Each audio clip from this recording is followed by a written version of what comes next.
Hey guys, welcome back to episode 3 of Our Drunken History. I'm Zach. I'm Travis. We're glad to have you here.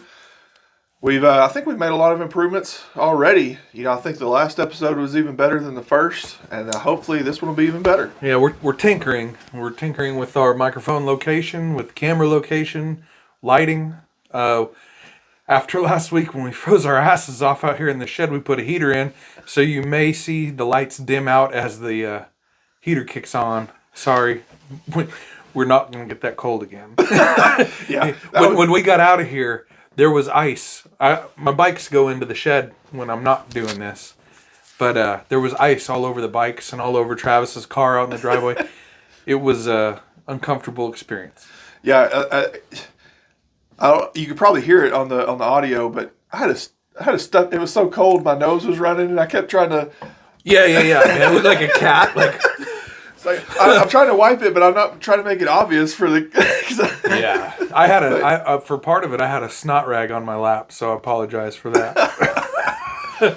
It's just real life, guys. It's springtime in Arkansas. It doesn't know whether it wants to be wintertime or if it's springtime. So this week is actually nice.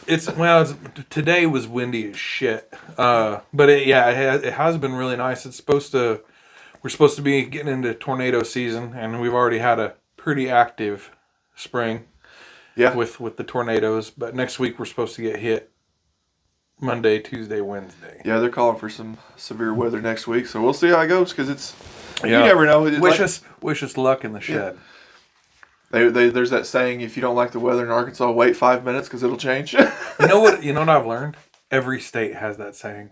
Really? Montana. Man. I grew up saying it in Montana. I thought we were unique. I hate to burst your bubble.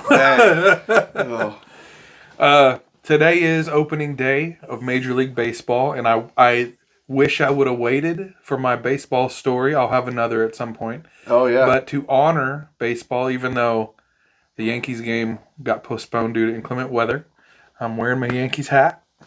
There you go. And it's good to see the boys of summer back out playing ball.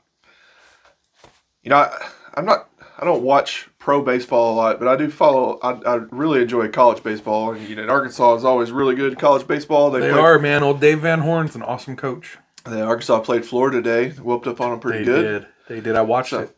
So I always like watching the Hogs play baseball. Yeah, whoa, Pig Suey. They are ranked number 2 in the country right now.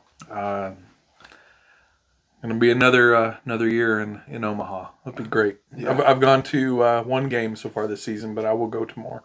Shoot, yeah. No, what's funny is so my wedding is May 7th here coming up, a month from yesterday. One of my groomsmen went to Auburn, and Arkansas is playing Auburn on that day in Auburn, and I tried to fish him into a bet. He didn't bite. Oh, he didn't bite? No, he was actually. I tried shit talking him, and he was super nice about it, which is weird. He's probably scared. He didn't want to make the bet because he probably knows they're going to get beat. Oh, I think he does. Yeah, but he went there. Like, he'd still make the bet, but it was weird because like I tried to like start the shit talk thing, and he was like, "The only thing I care about that day is your wedding, bro," and I was like, "Yeah, that." Caught me off guard. Yeah. And I told him, like, that's the sweetest thing you've ever said to me. Like, I don't even know what to say to you right now, Satan. Like, why would you do that? Why are you so nice? Yeah, it was weird because we don't play that way. Anyway, today, obviously not in honor of baseball season, we're gonna talk about wrestling. Not just any wrestling. Pro wrestling. WWE. WWE, WWF. All the good shit. So, we're both kids of the 80s. And the 80s was the heyday of wrestling. It was the biggest thing. I remember going to school on Mondays and everybody talking about Hulk and the Ultimate Warrior and Jake the Snake and Hacksaw Jim Duggan. Oh, yeah. Then you had Hulk Hogan was the big one. Everybody loved the Hulk. Yeah. Then you had what's his name? Randy Savage, Macho Man. Yeah, man. Yeah. Did you have a wrestling buddy? Like you talking about who you talked to in school? No. Like they had the stuffed animal.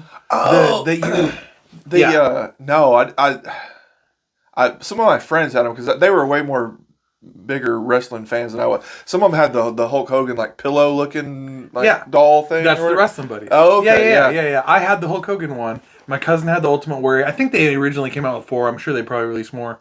But anyway. Neither of us have been into the wrestling scene for quite some time. Decades. We know it's all fake now. But back in the day... There's still some people that will argue to this day yeah.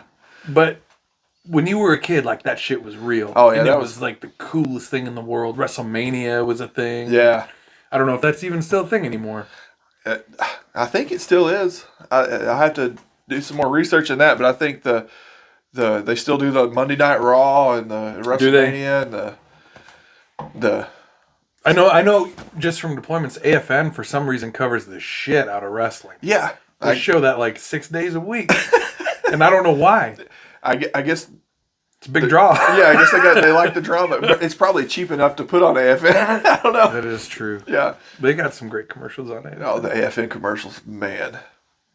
The suicide prevention commercials make you want to commit suicide. Yeah, they do. My favorite AFN commercial ever was the little kid on the beach with the starfish. Did you ever see that one? I don't know. I don't think... He's walking with his grandma, and they're on the beach, and there's all these starfish up on the beach, and he's winging these starfish back out into the water. Just Chinese starring them. Yeah. And the grandma goes, "Oh, Billy, with all these miles of beach and all these starfish, do you really think you can make a difference?"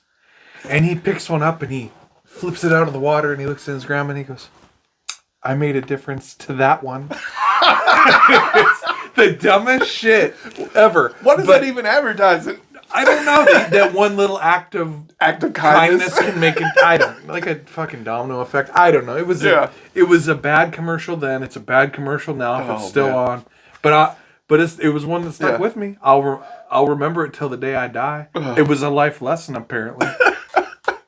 It was The kid was probably not the worst actor, but I wanted to like punch him. Oh.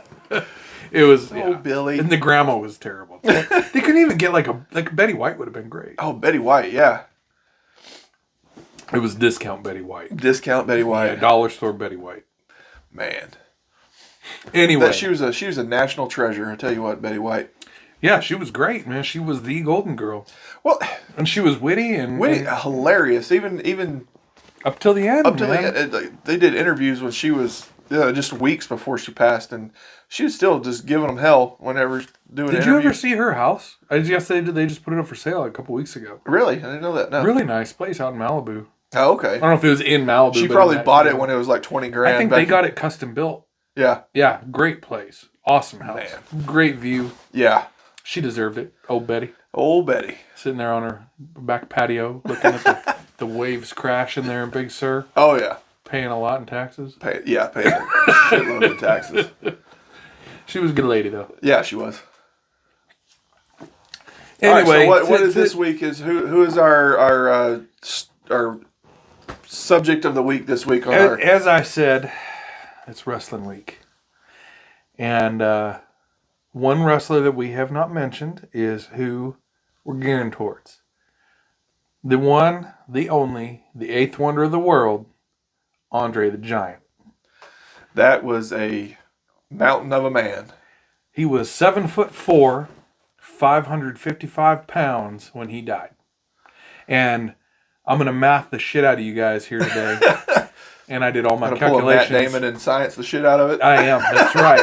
That's exactly what my plan is. But I based all my stuff here on 555 pounds of just monster. Yeah. He was in all other facets of his life besides wrestling. He was a gentle giant. that was like the biggest thing that I found on the research doing on him. Was like everybody talked about how friendly he was and how nice he was. Yeah, just a great guy. A good guy all around. Yeah, I read stories about him going out to dinners and he would never let people pay. He went to dinner with Schwarzenegger. Yep. And I read that, yeah. Who else? Somebody else was there. It was a basketball player. That was in Conan. It was I got the notes for it. He went to dinner with Wilt Chamberlain. Oh yeah. And Hulk, excuse me, Hulk. I'm on the wrestling track. Or Schwarzenegger got up to go pay. Yeah. And Andre the Giant picked up Arnold Schwarzenegger and carried him back to the table and put him in his chair. Yeah, he said he walked up behind him and he said Schwarzenegger was trying to pay, and then all of a sudden he knew he was just getting picked up from behind, and Andre had carried, just turned around and like moved him out of the way. Yeah. Yeah. So let me look at my notes here. So Andre Rene Roussimoff was Andre's real name. He was born in 1946. Yeah. In France. He was actually born, and I wrote the name of the town down here.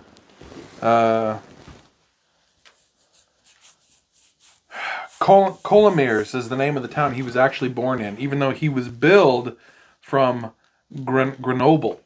Was the name of the town that they put on all his wrestling shit. Okay. But Colomiers is in the north of France. Grenoble is in the Alps. And okay. They made it seem more monstrous from the Alps. Oh, okay. So he's like But the town he was actually from is there goes the lights. Was very famous for its brie cheese. Oh, okay. I like a good brie. I like pretty much any kind of cheese. Yeah. Man. I'm a cheesy son of a bitch. Speaking of cheese, okay, so this is going to get us sidetracked one more time. In England, when I was over there, trying all their different cheeses and stuff. I'm a foodie, so I love trying local food and different stuff from wherever we go. So I was talking to, it was actually the hotel security guard where we were staying. They're at the Hilton, the DoubleTree. Yeah, the DoubleTree. And he said, "Oh, you want to try some authentic British cheese?" And I was like, "Yeah, I guess." And he said, "Okay, we got this one. It's one of those stinky cheeses." And he said it's called the Stinking Bishop. And so this name lived up to its. It was rough, huh? Oh man! So he goes to this artisan cheese shop and buys this cheese for me. And this dude was that hard up about you trying it? Like he went and bought it? He went and bought it. Have some in his lunchbox like, you want to try this wedge of cheese? Yeah, because you couldn't just go buy it at the grocery store. Was it like a spreadable? It was, oh yeah. It was a soft cheese? It was a soft cheese. But no, so he brought this cheese to me and he loved it. But this so is a funny thing. This cheese is wrapped up like in saran wrap and then inside of a Tupperware container. And you could smell it through like triple layer of plastic that it was in. And like what was the aroma? It's hard to describe. It was like a garlic smell with really bad foot odor. It smelled like a sweaty catfish sock. Bait. Oh, it'd probably make amazing catfish bait. I really just didn't even think about that till just now, but it was like, it is, okay, so this like the worst gym socks you've ever smelt. Sweaty shoes and garlic and onion, the smell. But it was so potent. Like, it's hard to describe how potent it was so I tried it because I'm going to try it at least once just to so I can say I did. Yeah, you can't. But you smear this cheese goop. When it was so soft, it was like just a spread. Really, it was like a, yeah. Anyway, and it tasted pretty much exactly how it smelled. It was bad. It was horrible. See, I've move this thing. All right. But yeah, it was be picking up my pubes. But yeah, this cheese, it was it was all I could do to get down to one bite of it, and then really. And then this guy was like, "Oh, what, do you not like it?" And I was like, "This is the worst thing I've ever tasted in my life." Is that the worst thing you've ever had? Well, so also on that same trip, I tried blood sausage. Ah, man, I tried it. I did not like it. I could not. And to me, it really wasn't the taste. To me, it tasted really a lot like liver. Yeah, it was iron. Yeah, a lot of iron in it. But it was the texture. It was like liver pudding is what it tasted. And it was, the texture really threw me. Yeah, I had it at the hotel. Yeah. They had it at their English breakfast. I tried it. And then, why do Brits eat baked beans for breakfast? I never understood that. That is a weird. I ate it. It was good with eggs, but it's just odd. Yeah, like it's more like you don't wake up in the morning and be like, God damn it! I wish I had a spoonful of baked beans. Wish I had some baked beans and tomatoes and mushrooms. I don't eat tomatoes anyway. But it's an odd palate. Oh yeah. Maybe we're the weird ones, since we came after the Brits. Yeah. Well, they didn't like our bacon was like. I know. They called it streaky bacon, and they said it's too much fat on it. It's like, no, that's the way bacon's supposed to be. Dude, I don't give a shit where you're from. If you eat bacon and don't like it, fuck you. Yeah. Yeah. Real American bacon, that is the best food on the planet. Yes. And bacon is so fucking expensive now. Yeah. And it was like the byproduct. It wasn't even like the top choice of the cut back when it was. People talk about like, if you were on death row, what's your last meal? I don't know what it all is, but some of it's going to be bacon. Yeah. It'd be like if it's a bacon wrap filet mignon, I'm cool with that. Bacon wrap shrimp, bacon wrap scallops. Yeah, just bacon wrap bacon. Yeah. I'm cool with it. But if I'm dying, my death row meal has bacon. Oh yeah, for sure. Yeah. Andre the Giant probably loved bacon. I bet you did. There was so one of the things I saw about him is he went to a restaurant. He said usually he wouldn't order a big meal because he felt kind of self-conscious about it. Yeah. They said there was one of his buddies, one of the wrestling buddies. I don't remember who it was, but they said he went to a restaurant and he said he was really hungry and he ate 12 steaks and 10 lobsters at one meal at one sitting. Jesus, dude. What do you think that weighs? Oh yeah, it's probably. I'm sure he wasn't eating little steaks. It was probably They said it was like ribeye steaks that he was eating. 16-ouncer. Yeah. Well, because I was thinking about that about weight and this whole story that we're going to get to later about him drinking that much beer. Beer is basically water. Yeah. Water 8 pounds a gallon. Some of these drinking feats that he did this more than once too. But that's like 40 to 50 pounds of water. Yeah. Or more, yeah. You would die. you would die. Yeah. We will get to this. Yeah. So the dude was a superhuman in all aspects. Yeah, but it really wasn't his fault. He suffered gigantism. Yeah. And the reason that he drank was not because he was an alcoholic. It was to self-medicate because he was in pain. That was one of the things. Toward the end of his career, one of my favorite movies that he is in, The Princess Bride. If you haven't seen it, anybody want the peanut? In part of that movie, the princess jumps into his arms and he's holding her, and she's only 120 pounds, soaking wet probably. He's this giant guy. But at that point in his life and career, the gigantism had affected his joints and his back so much that he couldn't even hold her up on his own. It's something that he should have been able to do easily. Yeah, no problem. But they actually rigged her up with wires to help support her so he could hold her up for the movie when they were shooting it because his back hurt him so bad at the end.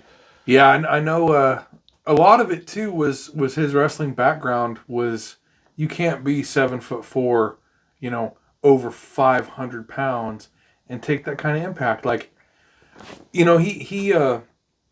There was a handful of guys, because wrestling a lot of it is staged, admittedly. Yeah. And to be a person that big, you pretty much have to agree to what people are going to do. Yeah. You. So he did let a handful of guys body slam him, the most famous being Hulk Hogan. Yeah, that was that WrestleMania 3. Yeah. Yeah.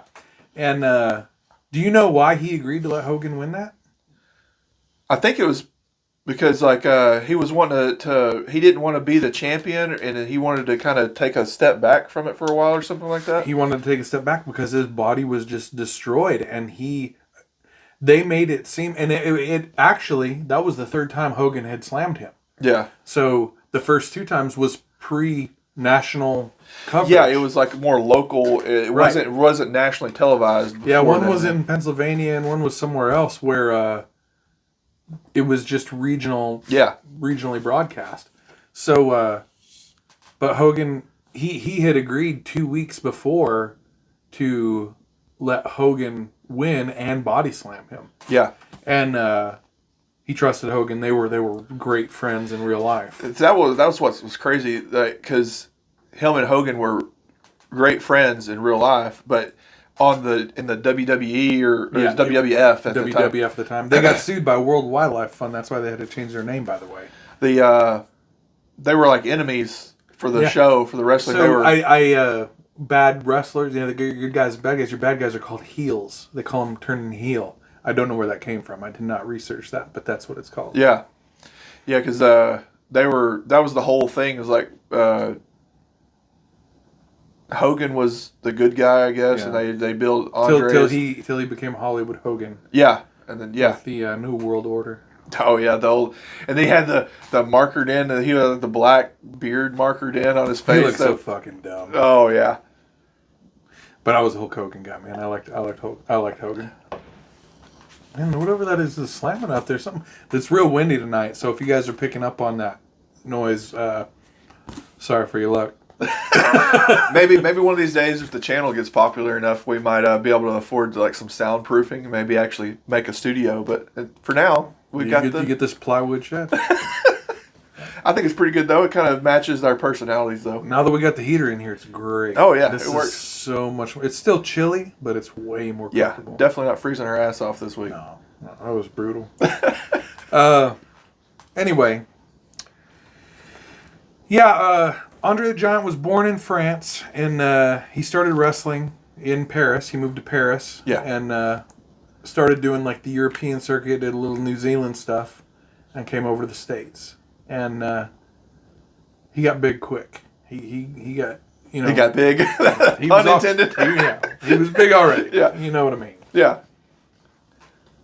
Oh, by the way, our drinks tonight, because Andre is from France, Travis is drinking Miller Lite. Well, there's a reason for that. You go first. Yeah. No, I'm drinking Kronenbourg 1664, which I talked about last week, and I believe I called it Kronenbourg 1886 because I don't know why. But anyway, this is actually, even though the name Kronenbourg sounds German-ish, it's from the Alsace region of France. Let me look at my notes. The master brewer actually became a master brewer in 1649. So this is old as shit. And then started the brewery in 1664. He ran it down his 9 generations until they sold. Okay. And now it is owned by Heineken. Owned by Heineken, so that they sold their French beer to. And now it's actually brewed in the UK, so it's like even weirder. It's like it's bastardized version of it. But it's a French recipe from Alsace, and it's delicious. And we will also be, in honor of France, tipping into a little wine here in a little bit. I'm going to pop a cork. French wine? We're going to get fancy. So, one of the things, and that's the whole subject this week of Andre liked to drink beer. And there was one instance where one of his, they were doing an interview with some of his pro wrestling companions. Yeah, we can do that. Do you want a twist top or a cork top? Hey, let's get fancy and do a cork top right now. Let me grab this. So they were doing some interviews with some of his pro wrestling friends, and they were telling stories about some of his drinking escapades that he had went through. And there was one time where they had confirmed that Andre the Giant, like you said, he was over 500 pounds. He could put it away. He drank over 100. But this is also a weird 16-ounce beers. So at one sitting. So I got the 16-ounce Miller Lite tall cans to honor Andre the Giant drinking over 116-ounce beers. Are you going to drink 116-ounce beers tonight? Not even close. But I'll give it my best shot. How about that? I'll tell you what, if you get past about 10, yeah, I will call a cab. I'll just sleep in that recliner tonight. What is up with this thing? I don't know how to open this. It's like an internal helicoil kind of thing. You French people are weird with your liquor. There we go. No, I just got the wrapper off. It's like a glass cork. Is it? What, really? It's weird. It's coming here. Oh, it's got that's like an artificial, I feel like this. It is. Whoa, shit! It is a glass cork. This is like that thing they put in my ass. I know exactly how this bottle feels. That is strange. This is a rosé. You want some? I like a good rosé. Yeah. Hit me up right here. Let's get fancy. We gotta let it breathe. Aerate it a little bit. Yeah, that's right. So, by the way, as fancy as I am, I could only find one wine glass, and I got one wine glass, 3 champagne flutes, and this Djiboutian coffee mug that doesn't even look like a coffee mug. So, Travis, I get to be the fancy one to drink out of the wine glass. You got to put your pinky out. Oh, pinky. There we go. And I'm going to drink this wine out of this Djiboutian coffee mug. I think there's some dirt in there. Oh, that'll just add to the flavor. Fuck it. We was talking about the wine last week on the podcast, the Rothschild wine that was $1,000 a bottle. I found some online. How much was it? So they still make it. Did you hear that? Oh, it is legitimately a glass cork. I've never seen that. I thought about buying some of that wine as an investment. I found a 2018. How much was that? It was $230 something for a bottle of it. Nope. But a 2009 was like $1,200. So I was like, ooh, I could buy it and keep it for 10 years and make some money. Shit! Don't fucking do that. We got a cooler down here full of shit. So, tell us a little bit about this rosé is this from the area that he was born in, or no, it's not. It's just French. It's just French. It's called Notorious Pine, and it's from 1890. And in the about 4 minutes of research I did, that's all I found out. It's pretty new. Notorious Pine. It's called Notorious Pine Rosé. It's Notorious Pine Ganache. It's a rosé. It's from 1890, and that's pretty young for a French wine. Huh. Because most of the French vineyards were founded hundreds of years ago. The other one I got more information on. Oh, okay. The twist top. The twist top. Yeah. The fucking glass cork is the trashy one. The twist top is the good. They're imposters. They're trying to pass themselves off as being fancy. I'm sold. That thing made a good clank there. Yeah. This is it's not bad. I'll drink it again. Kind of a dry flavor. I'm not big on sweet liqueur wine. I'm not big on the sweet shit, but it's not bad. I'd have more. I'm sure I'll have more. I like the some of the Italian sweet wines. Those are pretty good. Like as a dessert wine that after a meal or whatever. Man, I'm not gonna lie. I'm a whiskey guy. Yeah. I love Jack. I love if I'm gonna drink like a sipping whiskey, I prefer Gentleman.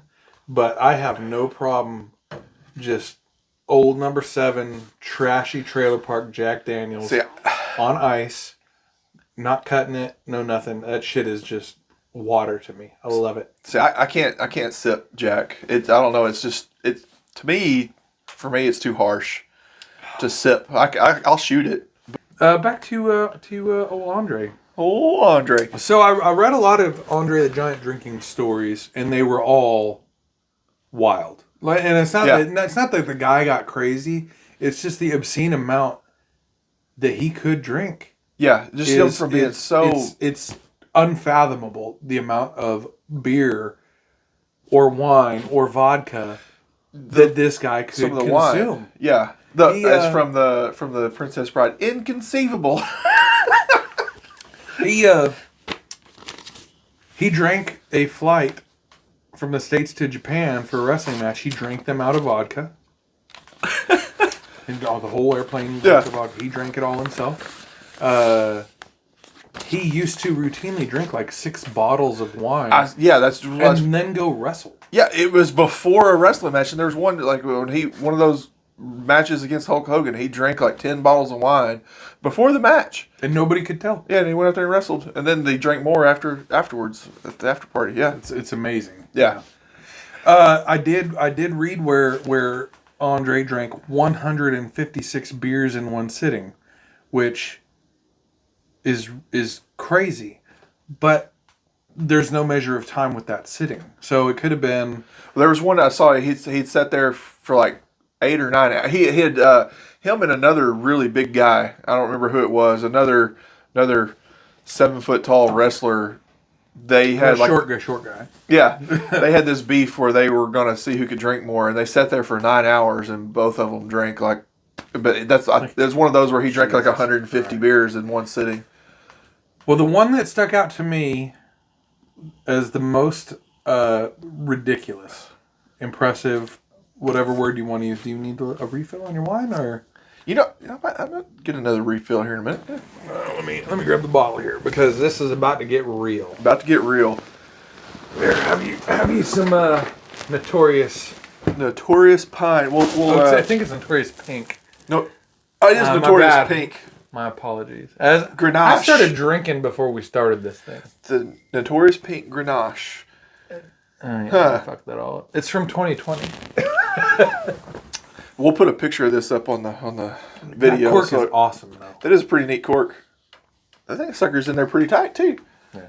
It's tight. That's what she said. You got it there? I think I'm getting it. It's not a screw top. You just got to wiggle it. I'm like trying to twist it. Oh, there it goes. Yeah, you just got to rock it back and forth until it breaks loose. But yeah. So, Andre, the most impressive one to me was he drank... Oh, well, let me get to the story. He was on a flight, and he had a layover in Tampa, which is where Hulk Hogan, Terry Hogan... Old Terry. That's where he lived.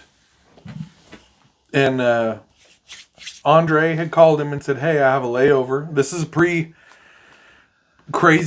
TSA, pre-9/11 airport rules where you could just kind of just do whatever you wanted.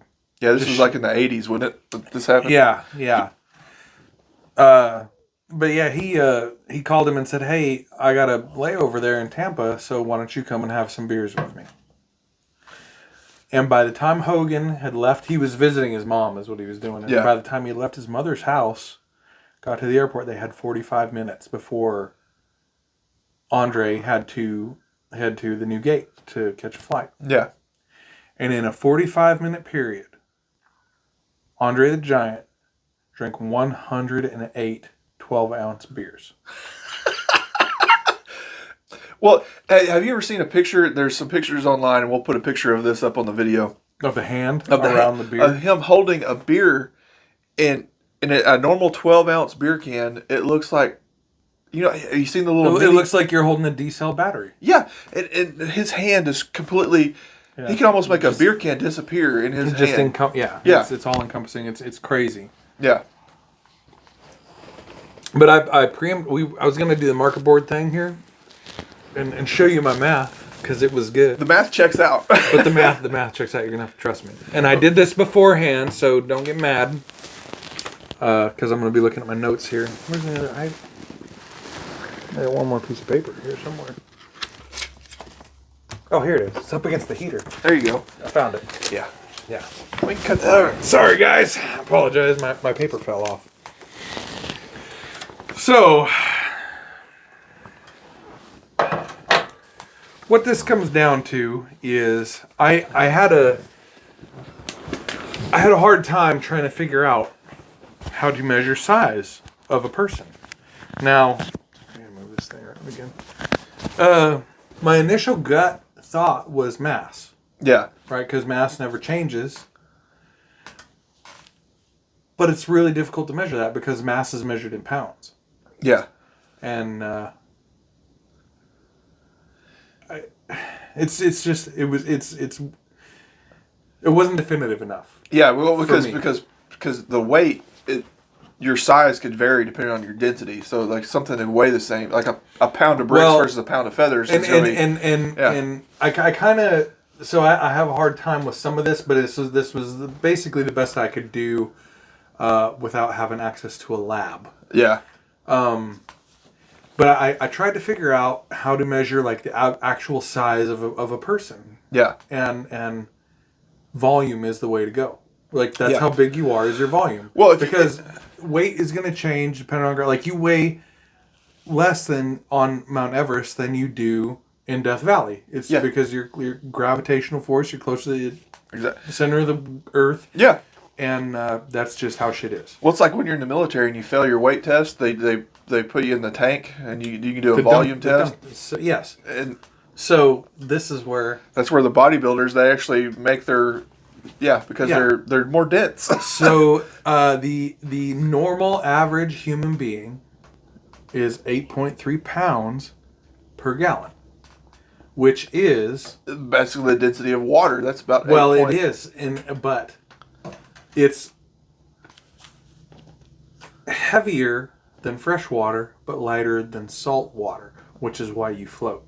Yeah, that makes sense because you do have some of those minerals dissolved in you, like that would be salt water, but you have or less than salt water. Yeah, heavier than fresh water, which is why swimming in the ocean is an easier feat than swimming in a lake. It just it's the way things are. Yeah, fresh water is more dense than salt water. Salinity varies. By in the water column. Anyway, that's what the average human is 8.3 pounds per gallon. Okay. So how many gallons is a person normally?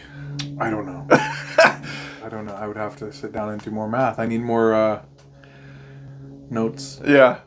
But anyway, what I had figured out is your volume is mass over density. That's the mathematical equation. Yeah. So I figured out that Andre the Giant, weighing at 555 pounds, takes up, at 7'4", 555 pounds, 66.87 cubic feet. It's a big fuck. You put that in perspective. So refrigerators... We're about to. Refrigerators are usually measured, when you go buy a new fridge, it's measured in cubic feet. A nice big refrigerator is like 25 cubic feet. So you're saying Andre the Giant is the size of 3 large refrigerators. Well, I'm gonna tell you this. Yeah. I figured myself. Because I am 5'11" and 3/4. And 3/4. I'm a little bit shy of 6 foot. I am 230 pounds in the nude. In the nude. In the nude as of this morning. I am 27.71 cubic feet. Oh, really?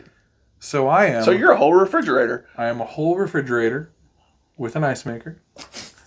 I am 41.44% of Andre the Giant. 44% of Andre the Giant. 41.44. 41.44. 41.44% of Andre the Giant.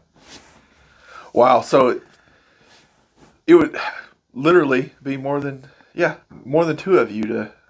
Yeah. So Andre the Giant drank 1,296 ounces of beer in 45 minutes. That's insane. Which comes down to 2.4 beers per minute. Well, I mean, so if he would probably, that sounds crazy, but at the same time, you think of a guy that big and you... No, it's crazy because I will tell you, I did the math on this. It's the equivalent of me at my volume drinking 44.75 ounces of beer. Or, excuse me, 44.75 beers, which is one beer per minute. One beer per minute. Over the allotted time. Over the 45 minutes. That's crazy. But the thing is, though, too, we was talking about him eating the steaks and stuff. He had just so much volume that he could put that away in. But, when me or you are drinking a beer that's a normal beer size, if you take a big long pull from a can, but a normal beer can that's 12 ounces from him is like a normal drink, probably. Yeah, but it's still. But I mean, if the math comes out, no shit, 44. That's 44 and 3/4 beers in 45 minutes. Yeah, like that would fucking kill me. And I'm not gonna say that I'm not a world class raging alcoholic. But I can handle myself. I can drink. I've been doing it for a long time. Yeah. And that's the thing with him, because it must be because, too, his tolerance had been built to the point. Even if you take the alcohol out of it. Yeah. Drinking that much liquid would kill most people. Like that much water, that much lemonade. I don't give a shit what you're drinking. What was that called? Where they talked about that in basic training, where if you drink too much water, it's like hydro. It's like some sort of toxicity where it flushes too much of the electrolytes. Hydrotoxicity. Yeah. But it will fucking kill you. And it'll stop your heart because you flush too much of the electrolytes or chemicals out of your system that helps regulate your heart function or whatever that. But yeah, that's. Wait, how many beers was it? 108 beers in 45 minutes. Yeah. 12. How many ounces was that? 1,296. 1,296 ounces of beer. I don't know that I've ever seen that at one time. Besides, like the liquor store beer cooler. 1,296 ounces. You're looking at something like 80 pounds of liquid. Yeah. So you imagine that, though. So you said you're 41% of his size. Of his size. So just kind of doing that rough math, 41% of 80 pounds. That's 35-ish pounds. Yeah. So imagine you sitting here at one time consuming of 30 pounds of anything at one time. Yeah. Bacon is the only thing I can do. Bacon. I'll do my best to eat 30 pounds of bacon. Yeah. It's just there's no way that you can look at it from a logical perspective and say this is humanly possible. But then it kind of goes back to the gigantism thing too. He was just superhuman in so many different... In every single way. Yeah. From not only his physical attributes to the intake of drinks, but just to the type of person he was. He was also superhuman in that aspect. The guy was just super friendly, super sweet. If you want to, he was they literally called him the gentle giant. Yeah, you never heard a bad thing about the guy on a no shit interpersonal perspective. He played a bad guy at times on wrestling matches and shit. Yeah. But the guy... And that's all scripted, though. It is. The guy was just a great person. Yeah. Great guy. Let's try this other wine before we run out of time here. Oh, yeah, we'll try. So, this one is... Speaking of superhuman feat... Okay, go ahead, sorry. Oh, no, I was going to say, this other beer is called Pierre Spar, established in 1680. Another French wine, huh? It's a French wine with a twist top. I don't know if they had these twist tops in 1680. I doubt that they did. I doubt they had twist tops. I don't know when the twist top was invented. That's a fun fact. You want some of this? Yeah, I'll try it. This is a Riesling, by the way. A Riesling? It's a Riesling. See, that's the thing. I may have to drink more wine before the podcast because I think wine makes me more talkative.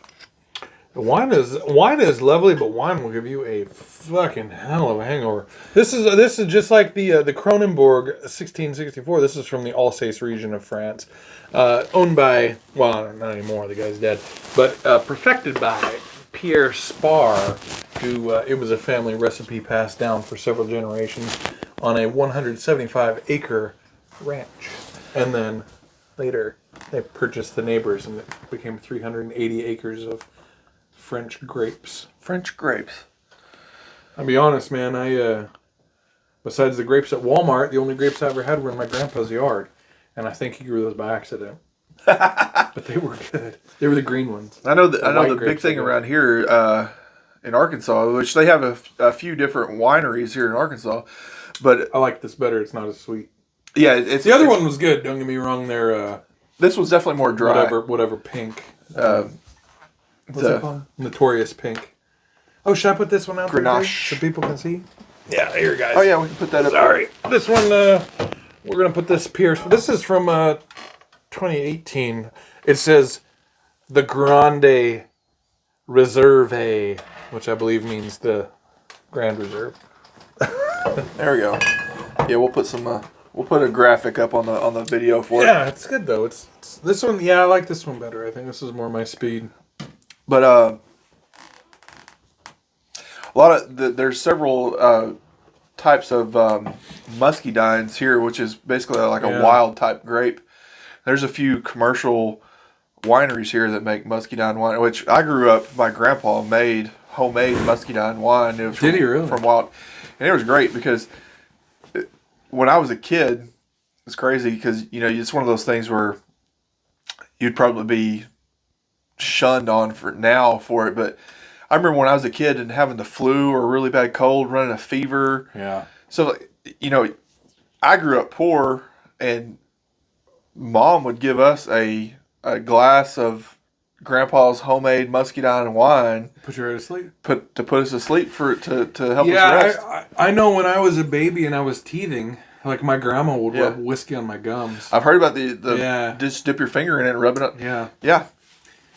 You know what? Like, if it works, we're too PC now, guys. Yeah. Like that shit works. It's not like you're just you're giving a kid a bunch of shots of liquor. You're using it as a medicine, a medicinal purpose. Yeah. It's like opiates. Opiates are bad, but they do have their use. Like if you break a fucking bone and you need hydrocodone, like I'm all for it. Yeah. That's where the whole opioid epidemic came from. Is they got overprescribed. I mean, they have their use and they have their function. Right. You can't just go nuts on this shit. But it's the same with alcohol. Like you have to control your intake. By the way, I do want to throw it out there again, like we did last week. Don't drink and drive. Don't make poor decisions. If you're gonna drink, have a plan. Like we drink here in the shed, and it's a safe environment. We're not out there just getting reckless like we're in bumper cars. Yeah. Like have a plan. Use Uber. Smart. Yeah, that's what the one good thing now about, especially with even in rural areas like we're at right here, you can still call an Uber, and they function out here. And they'll come out here and pick you up. It's however much it costs you to get the ride back to town. It's still going to be way cheaper than a lawyer and the DUI fees and the possible insurance claim, and God forbid the accident that hurts or takes a life. Be safe. That's it. That's our public service announcement for the night. I think we met the lawyer's guidelines for that. I hope so. Yeah. I hope we did, but that's not why we do it, man. We want you guys to enjoy yourself. Yeah. But have a plan. This is our plan, yeah. Like how the newscasters make that transition. 17 people were murdered at this place, and then this new a new restaurant opened up on. Yeah, I know. I couldn't do that. Yeah, I couldn't do that. Oh, I don't have it in me.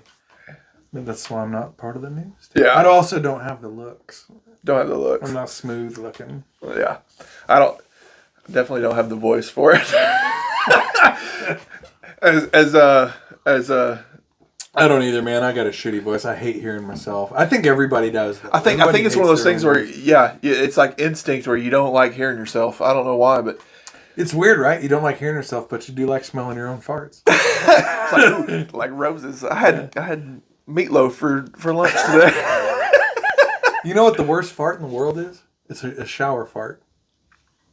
Why is that? Because is true. The air is dense. It's thick. It holds on to the smell, and it just it binds. Man. When you fart in the shower and it gets so bad, you gotta like huff the fucking herbal essence shampoo. Like, oh my god. Yeah.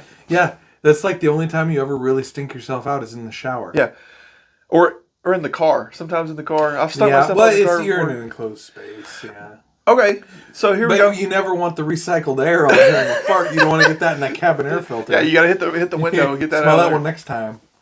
Okay, so here you go. Good segue into that. Speaking of farts. Going back to Andre the Giant right here. I bet that guy could crack wind. Oh, he could crack wind. There's several stories of him. There's a story, I can't remember who it was. I think it was Lawler. What was his name? Jerry Lawler? Wrestling Andre the Giant one day, and they said Andre had him pinned and let loose like a 30-second fart on him while they were wrestling. I would pause for 30 seconds, but I don't have the patience just to show you guys how long of a fart that would be. So that's eternity in the fart world. Oh, especially if you're getting pinned by this guy when he's farting on you.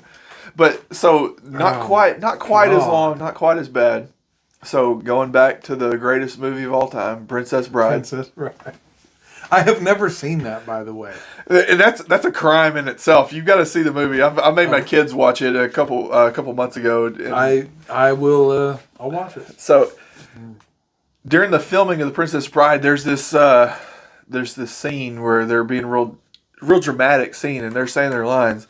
But during the scene, Andre lets loose this fart, and they said literally, because they had it on film on the counter, and this fart lasted for 16 seconds on film, where he ripped this fart, and they said it lasted so long that there was other people in the studio that were going about their business, doing their job or whatever, and they had time to stop and look and take notice and ponder whether or not this is really happening. Yeah, and they said it shut down production of this. Like during this fart, everybody just stopped and was their mouth agape watching this fart take place. I'm gonna stop you there, and we're gonna do 16 seconds starting now. Yeah.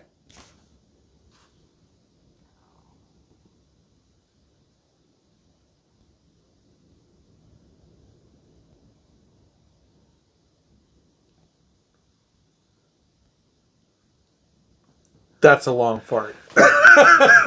That 16 seconds was provided by Andre the Giant there. So they said that this shutdown, everybody just stopped and stared and watched as this was happening, and everybody was cracking up laughing during this production of the movie. And everybody, they said they couldn't even do the next take of the movie because everybody was laughing so much. And it probably stunk. But then so bad. So the director tried to get control of the situation because everybody was just, they thought it was hilarious. And they said, "Andre, are you okay?" And he says, "Yeah, boss, I am now." He did. He called everybody boss. Too. Yeah. That is the truth. Yeah. And then, so everybody kept laughing during this scene. They kept trying to shoot this scene. Couldn't do it. And everybody kept laughing. Every time they looked at Andre, they just started laughing. My question to you is, in your opinion, what's more impressive? 108 beers in 45 minutes or a 16-second fart? That's an impossible question to answer. That's two things I will never be able to do. Like coming out of one guy, that he accomplished both feats. like I said, I'm 41.44% the size of Andre. I don't know that I have ever cracked a fart that lasted longer than 4 seconds. Like that's like 1, 2, 3, 4. I'm pretty sure I'd rip my sphincter. Because I was trying to think, doing the math in my head, 6.5, 7 seconds ish, something like that. So yeah, that'd be a long ass fart. Out of a normal person, yeah. It's terrible. My dad and I one time, I'm talking about a long fart. My dad and I one time, we, my dad's in Montana, I'm from Montana. We had gone down to Jackson, Wyoming, one summer when I was probably 12, 13, 14, somewhere in there. We were going down to Jackson, and in Jackson, ski areas down there still run the trams in the summer, so you can go up and enjoy the mountain tops, and they have restaurants and bars and shit open up at the top. They got an ice cream place up at the one, and my dad and I we were down there, and we had gone through Yellowstone, down through Teton National Park, and I believe we stayed the night in Jackson. I don't remember for sure, but we got ice cream up there at the top of the mountain. Yeah, and it's really pretty setting, but it's crowded. Yeah, and they have the benches built, and I don't know if it's still this way, but this is 20 years ago, 25 years ago at the very earliest or latest, whatever. The benches were built right into the railing, so like they had the railing you could look out, but then it came down to a bench and you'd sit down, and then it went down to the deck, right? Yeah. So the only place we could find to sit was at this corner, and right in the middle of the corner was a trash can. Obviously, no one would be by the stinky garbage. Yeah. But we were sitting there, and we were having our fucking ice cream cones, and this little kid came over, and he was probably 6. Poor little innocent kid. And he came over to throw something in that garbage can. And my dad is, he's like a bigger version of me. He's a 6'5" me. Yeah. And my dad's the coolest dude on the planet. He's 6'5". He looks like the brawny paper towel guy. Very smart. Does he wear the red and black plaid shirt all the time too? He wears a lot of flannel. Oh, nice. Yeah, I mean, it's not necessarily red and black, but at times it is. He looks like a lumberjack. Yeah. I could honestly see where, no shit, camping with my dad growing up in Montana, and like day 3 of a camping trip when your hair is all ratty and shit, Yeah. I could see, because I wasn't in my dad's pocket. He pretty much cut me loose. He was like, go enjoy the woods. Yeah. Come back to camp at some point. Yeah. And so I did. I grew up, grow up and exploring and being a kid out there. Yeah, he wasn't controlling. He just was like, go do your thing. Don't eat.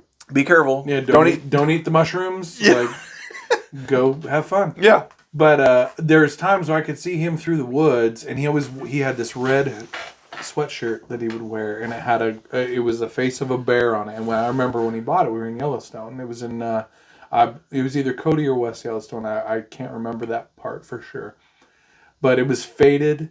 It was just, he wore it a lot when we went camping. Yeah. And the way that it broke up his shape, like camouflage does with people, I could see where through the woods you could see 6'5", lanky my dad, and see that's fucking Bigfoot. My dad is just he's a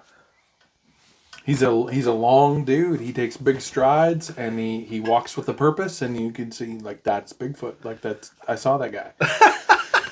But anyway, I don't even know where I was going with all that. Well, but you bring up a good point though. You're talking about Bigfoot right here with your story. Oh Jesus Christ, we're going down the rabbit hole. No, actually, so this still all ties in. Andre the Giant, one of his first acting roles in the 19... He was Bigfoot. That's right. I did read that. He was. He played a 2-part episode in the $6 Million Man as a Sasquatch. Yeah. And that was one of his first American acting roles. I did read that. For a 2-part episode of there. We totally brought this corkscrew for no reason. I'm kind of disheartened. I keep looking at it like... We have a glass cork. Womp, womp. We have a fucking glass cork and a screw top.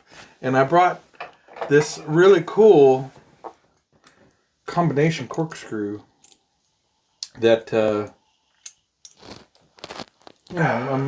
it's like no bullshit, this thing is even stamped that it's made in Italy. Really. I don't know if you see that? Yeah. On the arm thing? Oh, yeah. Yeah. Man, you got your Italian corkscrew. I do. Anyway, I'm kind of pissed off now. Fucking who puts a glass cork in a wine? I've never heard of that in my life. No, that's pretty new. It's cool. I like it. But what you need to do, you need to save that bottle as a decanter later, and you can fill it up with something else. You got a reusable cork. I'm not gonna lie, but I won't. That's just too much work. Yeah, but it's probably going in the garbage. Yeah. But it is cool. No, we're politically correct now. That's going in the recycling, right? Yeah. Of course. Yeah, of course. Yeah. You know, have you ever thrown a glass bottle in fire coals and let it sit overnight? No. So my friends and I, through high school, we used to go camping a lot. Yeah. And we would always throw our empty, like we would drink like vodka or whatever. Yeah. And we throw the big bottles in the coals of the fire, and then just go to sleep. And it will get hot enough to melt that glass, and it's always a really cool shape when you're done.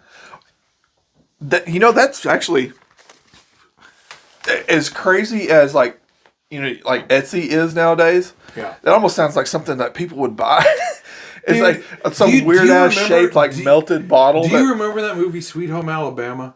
Where it had Reese Witherspoon and Josh Lucas. My mom watches that movie like once a week. Man. The lightning glass. I've thought about actually trying that. Have you ever seen what they really look like? No. It's terrible. It's not a cool idea at all. Like, I'm wrong. The idea is really cool. The end result is not. Oh, okay. It's... And I can't even say that. It is cool, but it's not like it is in the movie. Right, It's not a pretty, clear... fractured looking piece of glass. It looks like a fucking retarded chunk of cement. Yeah.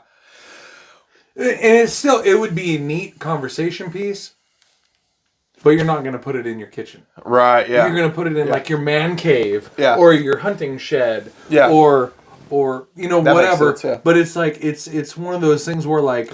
Yeah, because it probably doesn't get up to the heat long enough because lightning lasts a fraction of a second.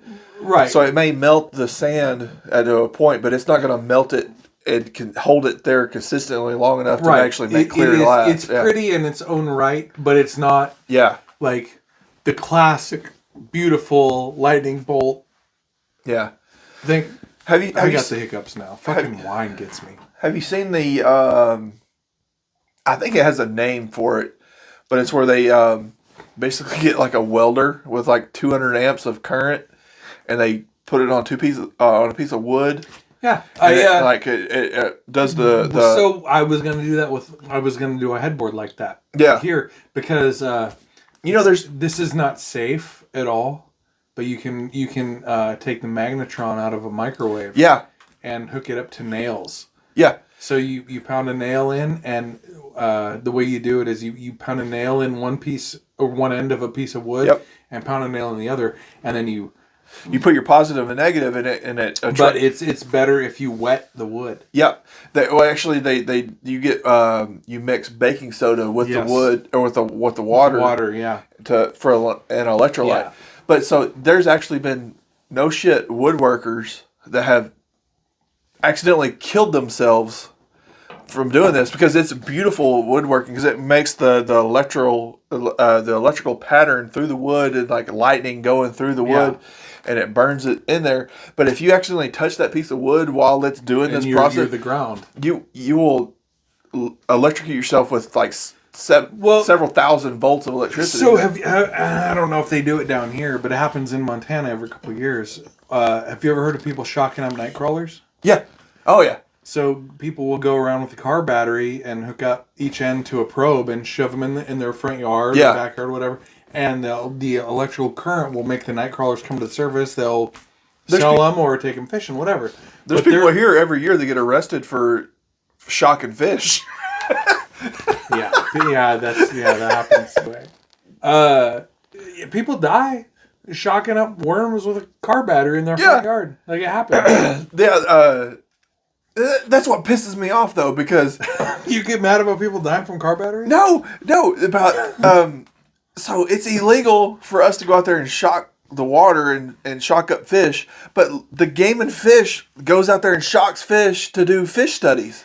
But they don't kill them. No, this is the thing. If I'm going to go out there and shock some fish and get them for dinner, I mean... I get what you're saying, but at the same time, like, Game and Fish isn't fishing. They're doing scientific research fish counts. Well, see, that's the thing. It's because the government is doing it. No, because the government is like, if we do it, it's science, and we're doing it for science instead of we're doing it for... But they're stunning the fish to count them and then returning them out. You're stunning them to take them home for dinner. So we're not taking all of them. We're just going to take a few.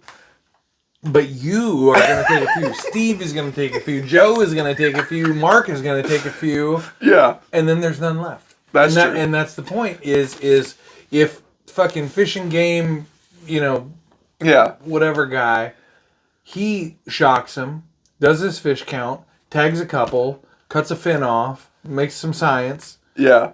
And lets him go, you have a fish population for Travis and Zach to go catch, that's true. Fish. That's true. I got to admit that. Where if you got 95 people going out and throwing the leads off their fucking car battery in there, you got no fish left. And now nobody fishes.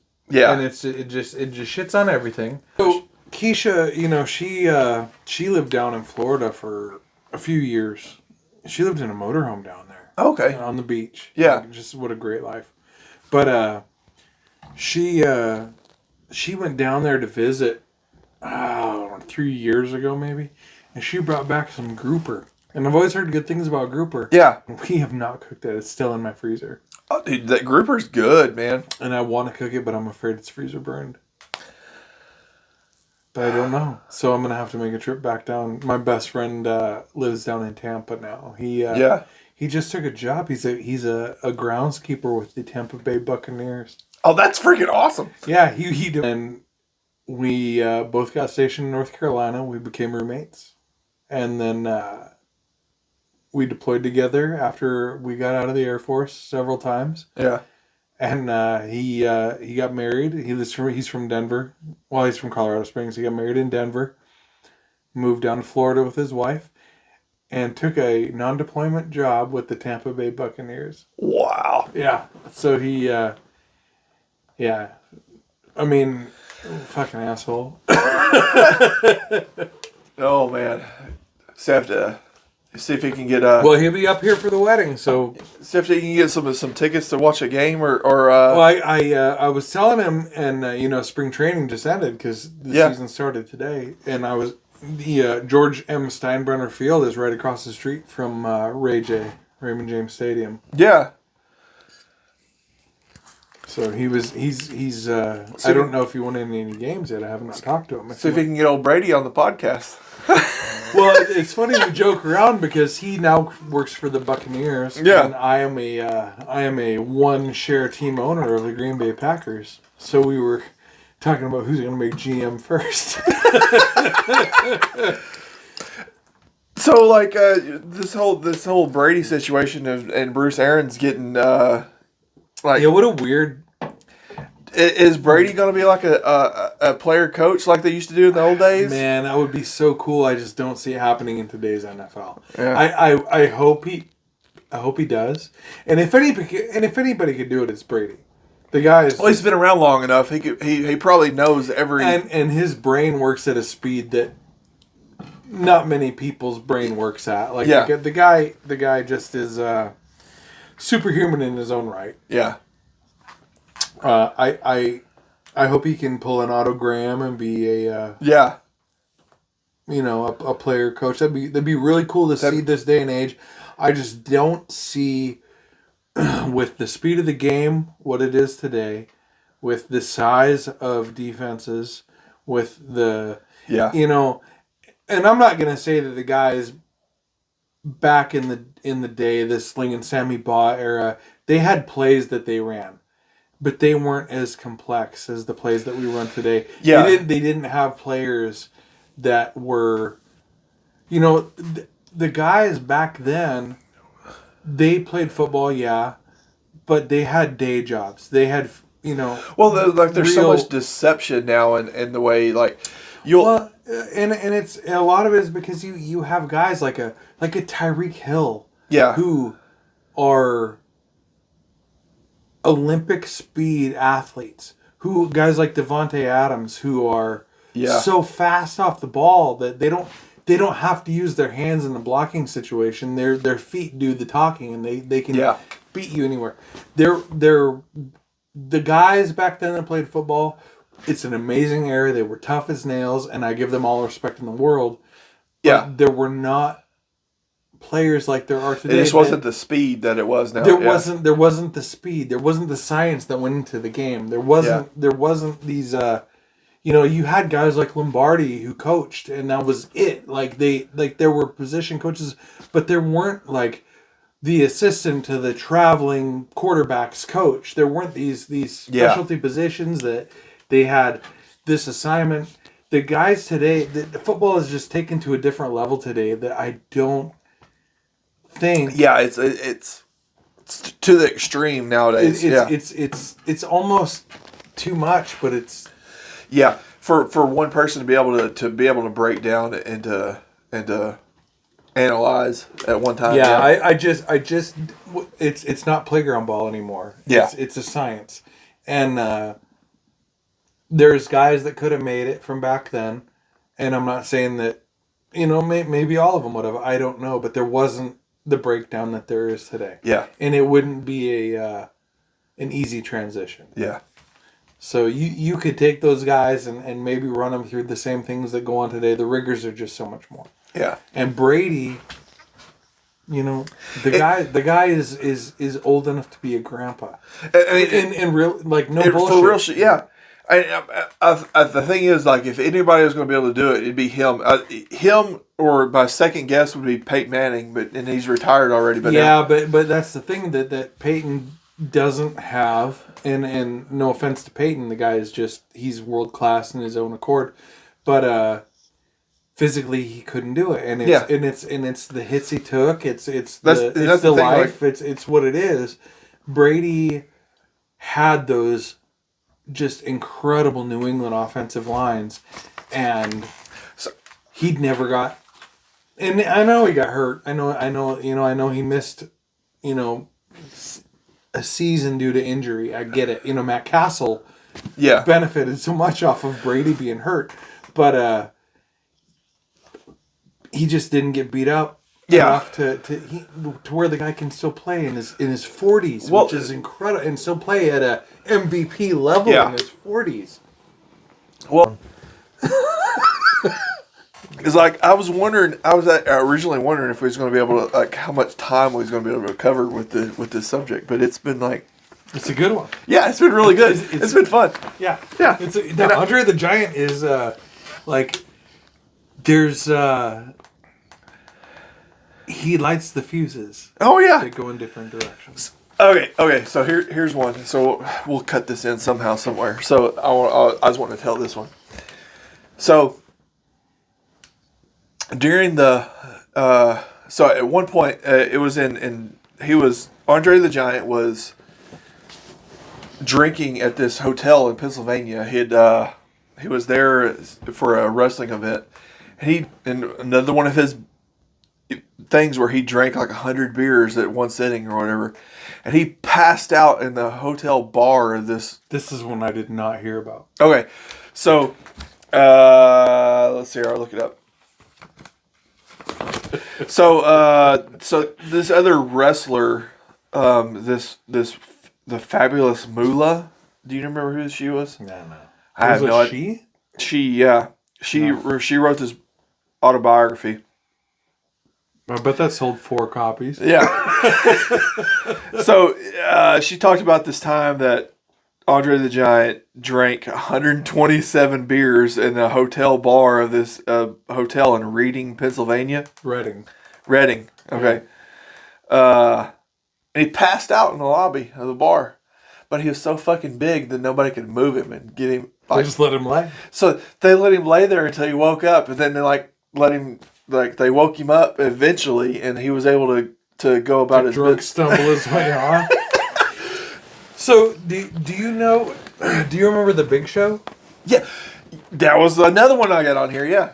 So originally he was billed as the son of Andre. Yeah. And I don't know if you remember that. No, I don't remember that, but I read about it. Yeah. I'm gonna tell you a story about the Big Show. Okay. I met him. Yeah. I flew from Kandahar, Afghanistan, to Al Udeid, Qatar.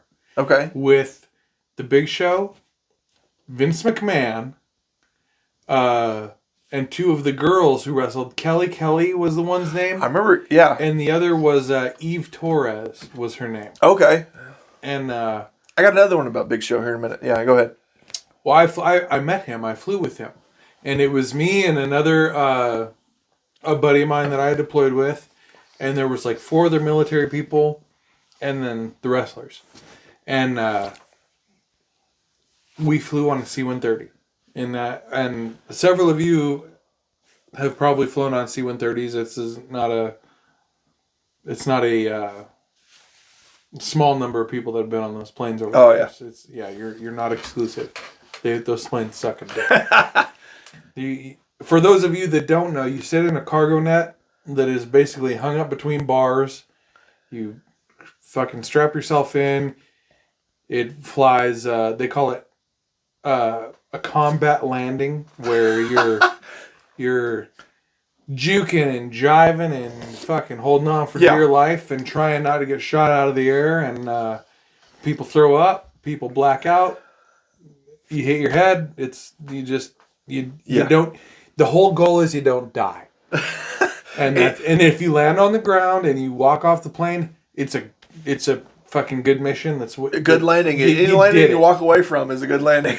It's like a success. That's it. You don't have a thing to bitch about. So we took off. We went up. We got on the plane in Kandahar. We launched, and the Big Show's he's a large gentleman.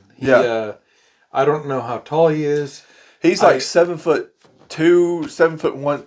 He was slightly smaller. He's way over 400 pounds. Like he's a and that's why they tried to bill him as Andre the not Giant. Related at all, but still just a giant of a human being. He had gigantism too, as well. Do you know that? But yeah, he had surgery on his pituitary gland. Yeah. As a grown up though, he had it, so it didn't continue. Like he got as big as he did, and he had the surgery to stop the growth. So that was one thing I researched. There's been several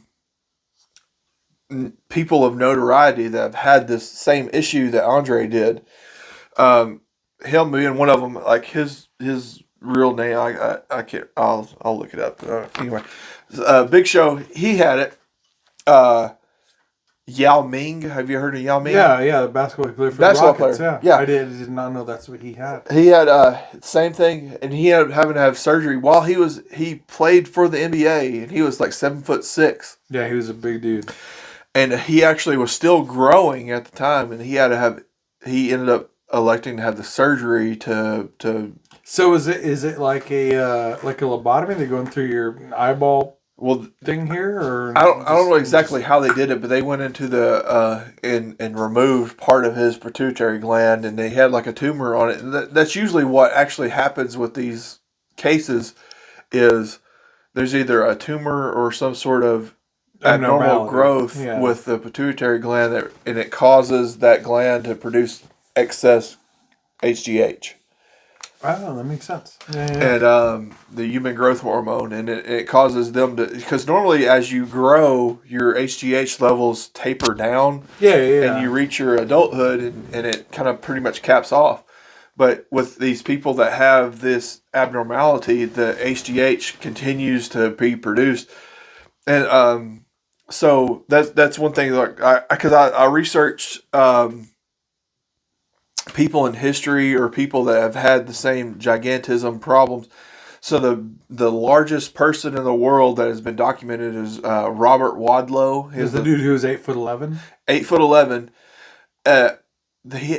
If you go to the Ripley's museums, they usually have a statue of this guy, and that's why he died at 29 years old. Yeah, he was still a kid. Yeah, because basically his heart couldn't keep up. And that's the same way as Andre was. He had the heart failure. Yeah, he died of congestive heart failure at 49 or something like that. Yeah, he was in his 40s. Yeah, he was in his late 40s. Yeah,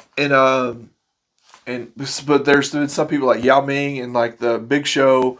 They had the surgery that basically stopped the growth at whatever point it was. I mean, how much can your heart keep up with? You know, Yeah, that's exactly. how Great Danes, Great Pyrenees have the same issue. Like Yeah. their hearts just can't keep up with their body size. Yeah.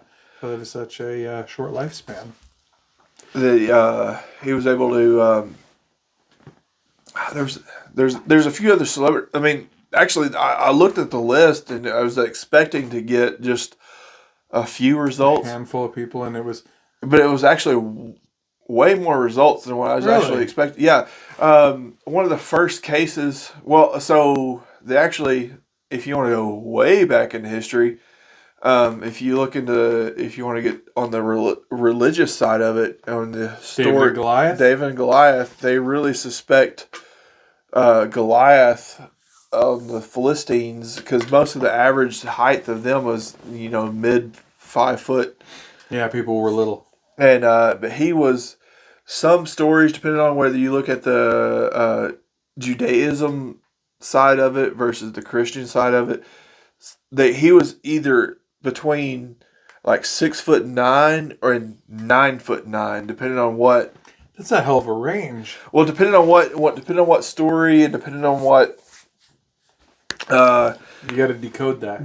Decode it because that was thousands of years ago though too, but they really suspect he probably had this condition as well though too. That makes sense. But there was I'll look it up. There was a prince or a emperor of France in the 1700s that had this condition also, and he was like one of the Anunnaki. And really, you bring up the face, dude. I knew you were like, shit. That's going to be a whole other episode of Anunnaki. We're going to talk about. I'm just going to hang out and be like, yep. We're going to talk about Anunnaki and the freaking Sumerians, and that'll be a whole other episode. We're going to talk about that shit. In saying that, I just wanted to see your face. You were like fucking Christmas morning. Shit. But they were like 8 feet tall. They said, they were big fuckers. Yeah, a whole minute bowl fucking group of people. Minute bowl, 7'6". But yeah, another. Okay, so I can't remember his name, and I think he was on there. The dude, he was like a big dude, and he was like on Billy Madison, where he got shot in the head with a nail gun. Yeah. He was on Longest Yard. The original was Samson. Yeah. He had it. Yeah. The gigantism, and then actually another, for all the nerds out there, and I know I don't know if you haven't seen any of them because you've told me this. Star Wars. Peter Mayhew that played Chewbacca, the giant Wookiee. Okay, I know. Yeah, so he had gigantism as well. Is he the same guy who played Predator? No. Because the guy who played Predator was like a big fucker too, original. So Jean-Claude Van Damme also played Predator when he was only like 5'8". Yeah, so Peter Mayhew, he was 7'3", and he wore the Wookiee costume and part of that. And let's see, there was but yeah, that was like the three big ones. There were several others, and you were talking about Yao Ming and all that stuff too. Yeah. But let me tell you about this story about Big Show. Okay. So we took off out of Kandahar, and I don't know if it was the altitude, the pressure change, whatever. Go ahead. Care if I finish this off? Fucking go for it. I like the shit. Dude started farting. Big Show started farting? Yeah. And I'm telling you, the guy's fart stopped. And then he got up and he walked back to the honey bucket. And you know, for those of you who are unaware what a honey bucket is, it's a toilet on a C-130. And it literally literally a bucket. It just hangs off the side of the plane, and you wrap yourself in a shower curtain to go to the bathroom. And if you got to pee, and I don't know if all of them are the same way, but the ones I rode on were the same way. You pee in a little funnel, and it's got a screen over it, and you pee down into the screen, and then you pee. It just blows over the side. I would assume it just goes out. Yeah. But the honey bucket is where you shit. And not many people shit in a honey bucket, but the Big Show shit in a honey bucket. And it's a fucking bucket. And he's so big. He's so big. He wrapped a shower curtain around him, and his little knees were poking out. And they're not little knees. I say that. Little knees, yeah. Yeah. He sat on this bucket and took a shit on this airplane, wrapped in a shower curtain. No, not in a different room. He shit on a whatever. Yeah. And he came walking back up, and it stunk. Oh yeah. So bad. It stunk so fucking bad. And we landed at LUD, and it's like a 5-hour flight. And we landed at LUD, and I said, "Hey, can I get a picture with you?" And he said, "You just want to tell the story about me taking a shit on this plane?" And I said, "Yeah, I do." I said, "Dude, I stunk out a room before, but you stunk out an entire military cargo aircraft." And he just lost it. Like, he thought that was hilarious. And he started laughing, and I got a picture with him, and we both got our thumbs up. And then we went into customs, and the dude, he had been through on so many USO tours that he had gotten to know all the customs people by first name. He was great. Oh, he was one of the nicest people. He was like such a great person. Like, he had such a big, great personality. He was very. He was cocky but humble, if that even makes sense. Like his persona was out there, but you could tell the guy he wasn't a dick. He was such a cool guy to sit there and talk to. Yeah. He was very, very personable. And his celebrity status, he wasn't a piece of shit. Like, he was really just a welcoming character. He was fun to sit there and bullshit with. And you could tell that when he talked, he listened, and he wasn't hung up on his his status. He was so fucking cool. And I think that even today, if I were to run into him, and it will never happen, but I mean, I could say, "Hey man, I was with you on that flight where you shit on the C-130." I bet he would be like, "Fuck yeah, I remember that. You know? Yeah. I do have to, Vince McMahon always comes across like an asshole in those shows. Yeah, the total douchebag on the show, and I know that's part of the. Dude, he was so nice and so approachable, and just he actually, so the flight was supposed to be blocked off for them only, for the wrestlers only, and I think there was 8 of us total that were gonna leave the base, and he was like, "Why the fuck would they not go home? Like, get these people on board." Like, they had blocked them off to fly on this flight alone. And the Air Force had said, "You guys have to be bumped to tomorrow because these VIPs have priority." And Vince McMahon was like, "No, get those people on board because they're going home. They've been deployed for months." And me and my friend Chris were the only contractors, and the rest were all military. And Vince McMahon made the call to let us on board, which was, it was great because we got to go home, which an extra day deployed is just a shit show. You're running out of clothes. It's hot. You're uncomfortable. Yeah. And you're done working. Literally all you're doing is waiting for a flight. Yeah. Sitting at another day at the fucking terminal is just like, fuck my life. Oh, yeah. I was in Balad when, do you remember that Jill fucking volcano went off in Iceland? Oh, and shut down? Dude. I think I was headed to Africa at that time or something, yeah. I was headed home from Iraq. Oh, okay. And I was at the terminal at Balad and getting ready to go home. And walking to a C5, walking to the plane. And our boss showed up and said, hey, that volcano went off. All the European airspace is closed. You got to stay. Yeah. Like, you can get to Qatar, but you can't leave Qatar. So, yeah, because all the northern air routes that normally go across the Atlantic was shut down at that time. Yeah. So we all went back to work. And I ended up... it was really fucked up how this worked out. I ended up staying an extra month, even though the airspace was only closed down 10 days. Yeah. And I had the site lead who was a retired chief, and I asked him, like, when they were talking about opening European airspace, I said, hey, when are they gonna start booking air travel for us? And he's like, I'm working on it, buddy. I'm gonna work on it. Like, just give me some time. Yeah. And I was like, okay, you're the site lead. I'm going to let you do your thing.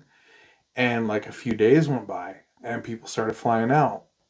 And I was like, hey, when am I going to go home? Like, I'm waiting. Like, I'm supposed to be home by now. Yeah. And he would just always tell me, like, I'm working on it. Like, I'm taking care of you. Don't worry. I'm getting there. He probably just want to keep you around. Well, like, weeks go by. Yeah. And I'm there, like, and it's like 28 days after I'm supposed to be home already, which is a long goddamn time when you're already supposed to have left. Yeah. And I called our travel lady, and I was like, hey, what is up with my flight? And she was like, what are you talking about? And I said, well, I was supposed to leave on this day, and then the volcano went off. And she goes, I thought you were home already. I haven't heard anything. I thought you got out before the volcano went off. Oh, shit. And I was like, no. Like, I've been talking to our site lead, and he said he's been talking to you about booking my flight. And she was like, I haven't heard a word. She said, go to the terminal and fly to Qatar. Book, get on your Space A flight to Qatar, and as soon as you get there, call me. And I'll get you on the first flight out. And I was like, the guy hasn't been talking to them at all. Oh, and man. I'd been there an extra fucking month. So I did. I went to Space A, and I actually got out the following day. I got to Doha, and I called her, and I said, hey, I'm here. And she booked me, and it was so cool how it worked out. And and I don't want to give her too much credit here. She got me on a flight, but getting on the flight, there was a couple, this French couple, who had booked their tickets, but they couldn't sit together. Mm. And I ended up sitting next to the wife.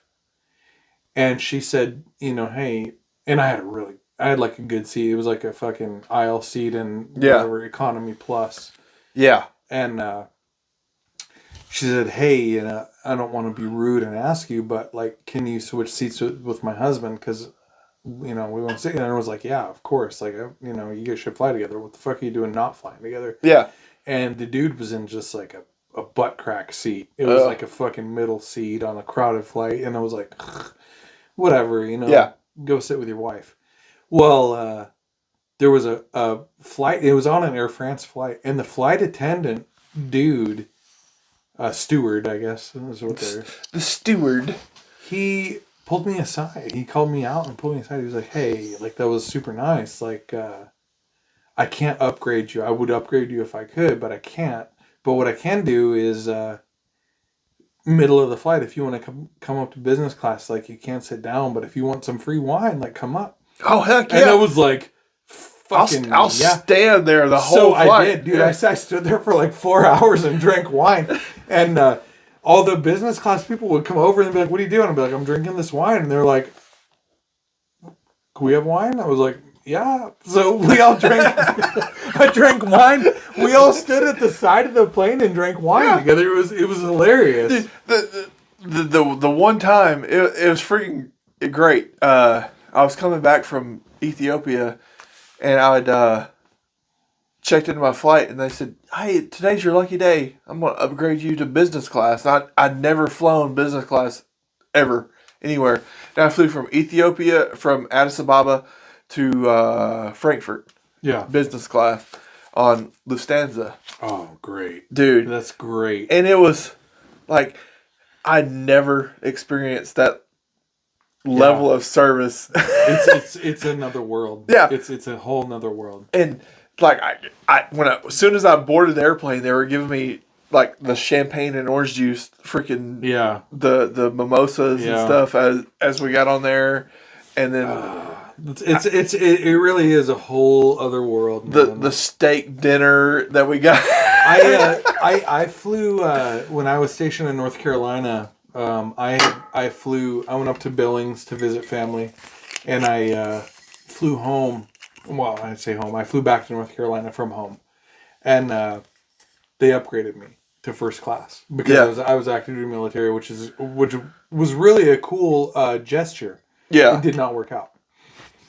The plane had mechanical problems, so we actually sat on the tarmac in Billings for like 2.5 fucking hours. All right, so I'll ask you this: so when me and you both aircraft maintenance backgrounds. Every time I get on an airplane, flying commercial, when I walk through the threshold, I'm looking at the seal of the door. You're troubleshooting from that. But then also, no, I sit down on my seat, and where we're taxiing, I'm listening to sounds. I'm listening to hydraulics. I'm looking on the wing to make sure there's not a fucking leading edge screw missing. Yeah, I'm checking on. I'm hearing hydraulic function. I'm hearing brake checks. I'm thinking of all that shit as they're taxiing. It's funny you say that because we had that problem on the ground, and I asked the stewardess. I said, "Hey, what's going on?" And she said, "There's a hydraulic issue." And she went into some detail about it, and I had worked flight control. Yeah. And I said, "Well, it sounds like you have air in like your PC-1 system." Yeah. And she was like, "Oh," and I was like, I'm an aircraft maintenance guy. 2.5 hours later, that's what the problem exactly was. What. And she was like, "I can't believe this," but and I was like, yeah, like I see this on a daily basis on a F-15, smaller aircraft than a MD-22 or whatever the fuck it was, but I was like, this is my realm, this is what I do. It's funny. There was one time I was I don't even remember when it was, but I was on on a flight leaving out, and I'm on the window seat, and I'm looking out the window, and I'm watching the slats raise and lower, and they're doing their checks, and flaps lower and raise. They're doing their flight control checks as they're taxiing out and stuff. Yeah. And there's this woman sitting next to me, and she's like interested in what I'm looking at outside the window. And I said, "Well, I'm a aircraft maintenance, so I'm always I just have this. I'm looking at what's going on outside here as it's going on." And I said, "So I'm just kind of this OCD thing where I'm trying to make sure I try to kind of make sure in my mind if everything's working out all right." And she said, "Oh, okay." And then about 10 seconds later, she's like, "Well, is everything looking okay to you?" Dude, I flew, and I don't even remember where the hell I was going or where I was coming from. But I remember being on a flight one time with this, 88-year-old woman. Yeah. Who was sitting between, and I was the aisle, she was the middle, and there was a dude on the outside. And we were talking, and she said, "What do you do?" And I said, I work aircraft maintenance. I'm an avionics guy. Yeah. And we had got to talking, and she said, "Well, I'm going to ask you a bunch of questions because I've never flown before." She was 88. Oh, yeah. And she started asking me questions, and I started answering. Well, the dude on the other side of her was a commercial pilot. Oh, nice. So she interlocked arms with us and flew the whole flight. She was she was your grandma. She did, man. And We're 4% battery on our camera. Yeah, sorry guys, we got to cut this one a little bit short, but it has been fun. It's probably one of our best ones so far. I think it's definitely of the three. It's probably the best. The most toasted we've got so far. I think with the beer. Yeah. Oh, yeah. Frenchie got us good. Frenchie got us good. Andre the Giant. I think we lived up to his reputation a little bit. I hope. Oh yeah.